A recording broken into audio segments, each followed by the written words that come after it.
Madam, আপনার অর্ডারটা। আমার ফ্রেন্ড পায়েল তোমাকে ভালোবাসে। ম্যাডাম, এসব আপনারা কি বলছেন? দেখ পায়েল, আমি কিন্তু আমার কাজ করে দিয়েছি, এবার তুই তোটা বুঝে নে। হ্যাঁ, আমি তোমাকে পছন্দ করি আর আমি তোমাকে বিয়েও করতে চাই। দেখুন ম্যাডাম, আপনারা দুজন মিলে প্লিজ আমার সাথে মজা করবেন না। কোথায় আপনি কোটিপতি ঘরের মেয়ে আর আমি সামান্য একজন ওয়েটার। আরে না না, আমি তোমার সাথে কোনো মজা করছি না, আমি সত্যি কথা বলছি। ও তোমাকে সত্যি অনেক ভালোবাসে। পায়েল, আমরা আর কতদিন এই একই রেস্টুরেন্টে আসবো? কল্যাণীতে তো আরো অনেক রেস্টুরেন্ট আছে, আমরা তো সেখানেও যেতে পারি। আরে দেখ, এখানকার অ্যাম্বিয়েন্সটা কত সুন্দর আর খাবারও তো খুব ভালো। তাও আর কতবার এখানে আসবো?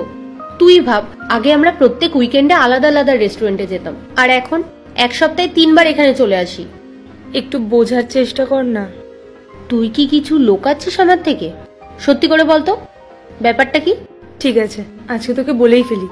ওই যে ওই ওয়েটারটা আছে না, যে রোজ আমাদের অর্ডার নিতে আসে। কে ও? হ্যাঁ, আমার মনে হয় আমি ওকে ভালোবেসে ফেলেছি। পায়েল, এসব তুই কি বলছিস? তুই ওই ওয়েটারকে ভালোবাসিস?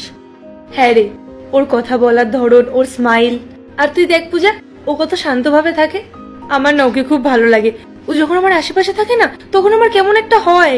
আর এখান থেকে বাড়ি যাওয়ার পরও সারাক্ষণ আমার ওর কথাই মনে পড়তে থাকে। আর তুই জানিস পূজা, কদিন ধরে না ও আমার স্বপ্নেও আসছে।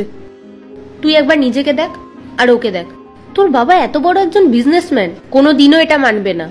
আমি আমার বাবাকে খুব ভালো করে চিনি। আজ পর্যন্ত আমি আমার বাবার কাছে যা কিছু চেয়েছি উনি কোনোদিনও না করেনি। আর আমি যদি বাবাকে গিয়ে ওর কথা বলি না, উনি তাতেও না করবেন না, কারণ উনি আমাকে খুব ভালোবাসে আর আমার খুশির জন্য উনি সবকিছু করতে পারেন। তো পায়েল, লোকে কি বলবে? লোকে তো বলবে এত কোটিপতি ঘরের একটা মেয়ে একজন ওয়েটারকে বিয়ে করেছে। কাম অন পূজা, আমরা 21st সেঞ্চুরিতে আছি। এখানে লোক কি বলবে, সমাজ কি বলবে, আই রিয়েলি ডোন্ট কেয়ার। আর যেখানে ভালোবাসা থাকে না, সেখানে এসব কিছু ম্যাটার করে না। ঠিক আছে, তুই যখন ওকে এতটাই ভালোবেসে ফেলেছিস, তুই যা ওকে প্রপোজ করে দে। না, এখন না, সঠিক সময় আসলে। ঠিক আছে, তাহলে কিছু অর্ডার করি। Excuse me. পায়েল, তুই এত ওয়েট কেন করছিস? তুই আজকেই প্রপোজটা করে দে। পূজা, আমি তো চাই প্রপোজ করতে, কিন্তু ও যখনই আমার আশেপাশে থাকে না, আমি তখন সব ভুলে যাই আর আমার মুখ থেকে কথাই বেরোয় না। আরে এসব বলে কি করে হবে পায়েল? ও যখন জানেই না যে তুই ওকে এতটা ভালোবাসিস, তাহলে ও তোকে কিভাবে প্রপোজ করবে? আর শোন, তুই যদি না পারিস তুই আমাকে বল, আমি তোর হয়ে বলে দিচ্ছি। না না, আমি ওকে প্রপোজ করব, কিন্তু পূজা, আমার খুব ভয় হয় যদি ও আমাকে না বলে দেয়। মানে? ও তোকে না করবে? আরে কারোর এত খারাপ কপাল আছে যে তোর প্রপোজাল অ্যাকসেপ্ট করবে না? ওর কপাল ভালো যে তুই ওকে প্রপোজ করছিস, নাহলে রোজ তো কেউ না কেউ তোর জন্য পাগল হয়ে থাকে। নে, বন্ধ কর তুই এসব, এবার অর্ডার করি কিছু। না, আগে প্রপোজ কর। আজ না, অন্য কোনোদিন করব, পাক্কা। ঠিক আছে, তাহলে কিছু অর্ডার করি। Excuse me. ম্যাডাম, আপনাদের অর্ডারটা।